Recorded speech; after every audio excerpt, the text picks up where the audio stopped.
আসসালামু আলাইকুম ভিউয়ার্স। আজকে আমি রান্না করব তিতা ছাড়া করলা। তো এখানে করলাগুলো একদম চিকন চিকন করে কেটে নিয়েছি, যতটা সম্ভব চিকন করতে পারেন।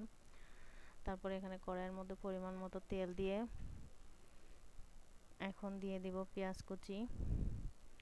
তো পেঁয়াজ কুচি একটু বেশি পরিমাণেই নেব।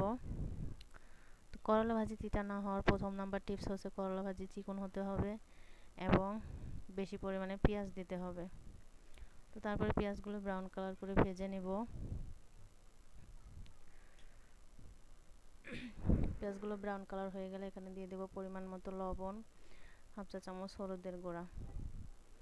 বেশ আর একটু নেড়ে চেড়ে মিশিয়ে এখন এখানে দিয়ে দিব কেটে রাখা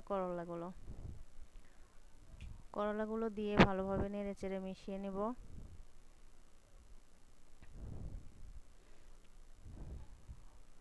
তো মিশিয়ে এখানে রেখে দিব। তারপর আবার 1-1.5 মিনিট পর এসে আর একটা নাড়া দিব। নেড়ে চেড়ে একটু উল্টে পাল্টে দিয়ে দেখুন আলুগুলো সিদ্ধ হয়ে গেছে।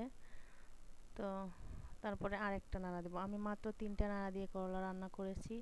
তো করলা ভাজি তিতা না হওয়ার এটা হচ্ছে 3 নাম্বার টিপস। করলা ভাজি কম নাড়াচাড়া করলে করলা ভাজি তিতা হয় না এবং অল্প সময় ধরে রান্না করলে করলা ভাজি সবুজ থাকবে এবং তিতা কম হবে। তো এই তো আমার করলা ভাজিটা আমার ফ্যামিলির সবাই পছন্দ করে। একবার হলেও ট্রাই করে দেখবেন এইভাবে।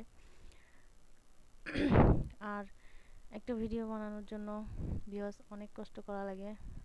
আপনারা প্লিজ আমার ভিডিওটা লাইক, কমেন্ট এবং সাবস্ক্রাইব করে দিবেন।